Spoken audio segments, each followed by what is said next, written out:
नमस्ते, आप सभी लोगों का स्वागत है आपके अपने चैनल एड्यू एकेडमी पर, जहां पर हम हमारा जो टॉपिक्स चल रहे थे, मतलब बिजनेस लॉ के जो टॉपिक्स चल रहे थे उसी को यहां पर आगे हम लोग कंटिन्यू करेंगे। तो आज का जो हमारा टॉपिक है बिजनेस लॉ के अंदर, तो ये है हमारा difference between principle of indemnity and the guarantee. मतलब कि इन दोनों के बीच में यहाँ पर क्या डिफरेंस बिटवीन है, यहाँ पर किस तरीके से दोनों को बाइफरगेट, दोनों को डिफरेंशिएट करा जाता है।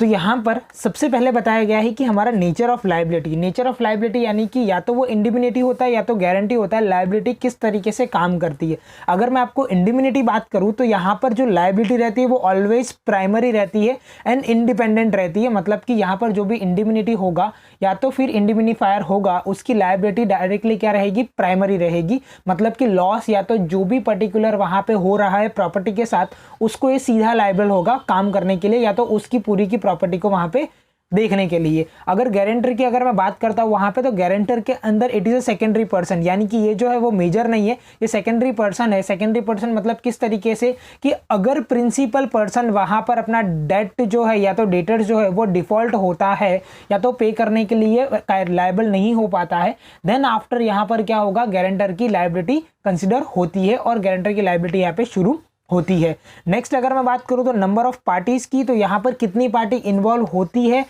इंडिमिनिटी के अंदर। यहाँ पे तो इंडिमिनिटी के अंदर यहाँ पर बेसिकली दो पार्टीज इन्वॉल्व होती है। सबसे पहला हमारा होगा इंडिमिनिफायर और इंडिमिनिटी। मतलब कि एक जो है वो पर्सन होगा जो दूसरे को गुड्स या तो जो भी पर्टिकुलर सर्विस है वो वहां पर दे रहा होगा।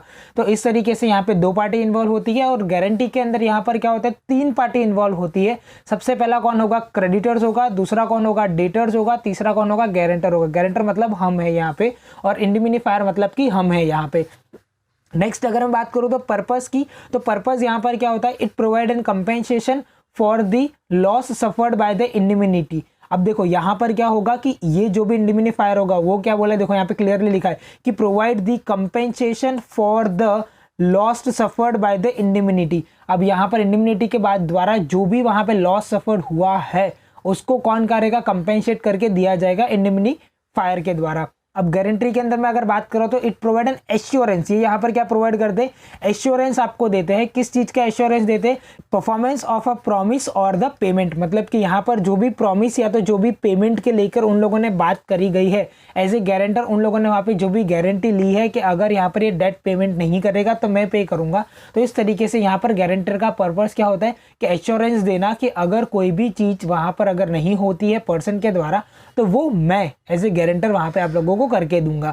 नेक्स्ट अगर मैं बात करूं रिक्वेस्ट की, तो यहाँ पे रिक्वेस्ट कौन किसको करता है, the contract is usually made at the request of the indemnifier. अब इंडिमिनिफायर यहाँ पे रिक्वेस्ट करेगा तभी ये कॉन्ट्रैक्ट बनेगा, नहीं तो ये कॉन्ट्रैक्ट बनता नहीं है। नेक्स्ट यहाँ पर गारंटी के अंदर कौन रिक्वेस्ट करेगा, यहाँ पे प्रिंसिपल डेटर यहाँ पे रिक्वेस्ट करेगा तभी यहाँ पर ये जो कॉन्ट्रैक्ट है वो तैयार होगा गारंटर का, नहीं तो यहाँ पे कॉन्ट्रैक्ट तैयार होता नहीं है। अगर लॉसेस की मैं बात करता हूं तो इंडिमिनिटी के अंदर कौन लॉसेस सफर करेगा, तो it arise due to a some future uncertain events. अब यहाँ पर कुछ अनसर्टेन इवेंट्स क्रिएट होते हैं तभी यहाँ पर कुछ लॉस क्रिएट होगा, नहीं तो विदाउट अनसर्टेन इवेंट कोई भी डायरेक्टली लॉस कोई भी क्रिएट करना चाहता नहीं है। और गारंटी के अंदर यहाँ पर क्या बोला है कि arise due to a non performance of the promise और द ऑब्लिगेशंस। अब यहाँ पर देखो गारंटर का यहाँ पे लॉस किस तरीके से होता है कि अगर जो भी प्रिंसिपल डेटर है उसने अगर पैसा पे नहीं किया तो अनसर्टेनली या तो एज पर प्रॉमिस के हिसाब से नॉन परफॉर्मेंस, मतलब कि वो तो यहाँ पे कुछ परफॉर्म कर भी नहीं रहा है, नॉन परफॉर्मेंस के हिसाब से सीधा उसके ऊपर क्या आ जाता है, यहाँ पे ऑब्लिगेशन आ जाता है कि भाई तुमको ये पे करना पड़ेगा एट एनी हाउ। अब यहाँ पर अगर मैं बात करता हूँ आगे के रिवोकेशन यानी कि यहाँ पर किस तरीके से रिवॉक होती है कोई भी पर्टिकुलर लायबिलिटी होती है वो। तो यहाँ पर अगर मैं बात करूँ कि indemnifier can not revoke the contract unilaterally. अब यहाँ पर जो भी इंडिमिनिफायर होगा वो क्या करेगा, कॉन्ट्रैक्ट को कैसे भी वहां पर वो रिवॉक नहीं कर सकता है, मतलब कि वहां पे वो छोड़ नहीं सकता है। But in the case of guarantor, the guarantor can revoke the contract at any time. Guarantor यहां पर कोई भी टाइम पे रिवॉक कर सकता है उस कॉन्ट्रैक्ट को जो उसने डेटर्स और क्रेडिटर्स के बीच में करा था, गारंटी ली थी उसको लेके। अब यहाँ पर नेचर ऑफ एक्ट की अगर मैं बात करता हूँ तो it deals with a civil wrong and the damages. अब यहाँ पर इस पर्टिकुलर इंडिमिनिटी का मतलब क्या होता है, ये किस चीज़ को लेके यहाँ पर ये बनाया गया इंडिमिनिटी का कॉन्ट्रैक्ट। तो ये यहाँ पे डील करता है कि सिविल रॉन्ग अगर कुछ भी हुआ है, मतलब कि सिविलाइजेशन से वहाँ पर अगर कोई भी सिविलाइजेशन मतलब कि कोई पर्सन से वहाँ पे कुछ भी गलत हुआ है एंड द डैमेजेस, उसको लेके वहाँ पर अगर कुछ डैमेज हो रहा है, तब वहाँ पे इंडिमिनिटी का कॉन्ट्रैक्ट का रोल जो है वो वहां पे प्ले होता है। नेक्स्ट अगर मैं बात करता हूँ कि deals with another civil and the criminal wrongs. अब यहाँ पर गारंटर जो है ना, वो खुद को लेके नहीं, वो किसी और थर्ड पार्टी के लिए वहां पर गारंटर है, तो उसको लेके वहां पर अगर कुछ भी चीज होती है तो उसके लिए वो वहां पर क्या है, रिस्पॉन्सिबल रहता है। नेक्स्ट अगर मैं बात करूं तो एक्सट्रीम्ट ऑफ द लायबिलिटी। अब यहाँ पर एक्सटेंट ऑफ द लायबिलिटी किसके ऊपर डिपेंड करती है, देखो the liability is equals to the amount of the lost incur. अब लायबिलिटी भी जो भी है वो कितने मतलब लंबे समय, या तो फिर आप बोल सकते हो कि कितनी चीज की लायबिलिटी वहां पर होती है, कितना ज्यादा लायबिलिटी वहां पर हो सकता है, कौन से कॉन्ट्रैक्ट के अंदर, इंडिमिनिटी कॉन्ट्रैक्ट में और दूसरा गारंटर कॉन्ट्रैक्ट में। तो अगर मैं यहाँ पर अगर बात करता हूँ तो liability is equals to the amount of loss incurred. अगर इंडिमिनिटी की बात करूँ तो इंडिमिनिटी के अंदर लायबिलिटी कितनी है, जितना लॉस हुआ है उतनी है।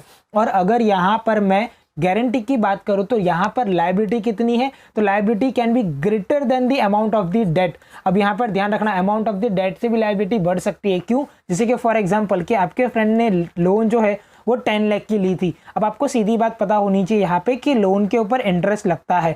अब ये जो 10 लाख है अगर वो पे नहीं कर रहा है तो विथ इंटरेस्ट के साथ प्लस होने के बाद फॉर एग्जांपल ये 12 लाख हो गई, तो देखो यहाँ पर आपकी लायबिलिटी अब कितने की हो जाएगी, 12 लाख की हो जाएगी। तो यहाँ पर गारंटी के अंदर लायबिलिटी जो है वो फिक्स नहीं है, बट यहाँ पर क्या है कि जितनी लायबिलिटी होती है या तो फिर जितना लॉस हुआ होता है उतनी इक्वल्स टू आपकी लायबिलिटी रहती है।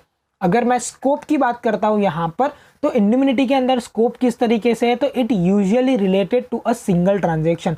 मतलब कि जो आपका सिंगल ट्रांजैक्शन हुआ है उसी चीज को लेके यहाँ पर आपका क्या है, लॉस को जो है वो कंसीडर करा जाता है। गारंटी के अंदर यहाँ पर क्या कहा गया है कि it can encompass multiple and continuing the transaction. देखो अब यहाँ पर क्या बोला है, एनकम्पेस मल्टीपल कंटिन्यूसी ट्रांजेक्शन, यानी किस तरीके से बोला जाता है यहाँ पे कि देखो ये जो ट्रांजेक्शन है ये चलते ही रहते हैं, जो आपका इंस्टॉलमेंट का अमाउंट है वो क्या यहाँ पे चलता ही रहेगा।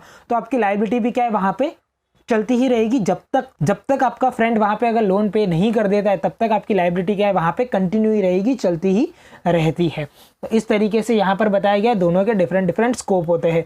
अब यहाँ पर बाइंडिंग इफेक्ट किस तरीके से काम करेगा, तो the indemnity can not be श्यू a third party based on the contract. अब यहाँ पर देखो इंडिमिनिटी क्या कहती है कि वो थर्ड पार्टी को कभी भी श्यू नहीं कर सकती। मतलब कि यहाँ पर ए और बी के बीच में कॉन्ट्रैक्ट हुआ है तो वो सी को जाके डायरेक्टली श्यू कर सकते नहीं है। बट यहाँ पर क्या होता है, देखो the creditor can sue the principal debtors based on the contract. अब यहाँ पर क्रेडिटर्स मतलब कि बैंक होती है, बैंक यहाँ पर क्या कर सकती है कि मेरे फ्रेंड को यहाँ पे कभी भी श्यू कर सकती है, या आप बोल सकते हो कि वहां पर उसके ऊपर पेनल्टी लगा सकती है for non payment of the amount.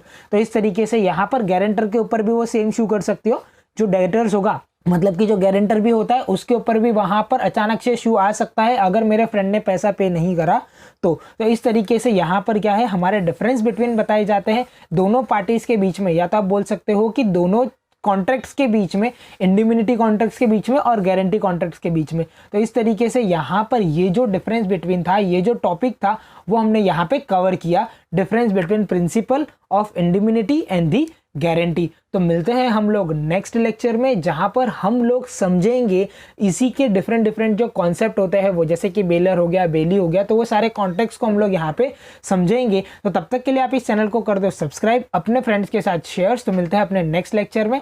Thank you so much.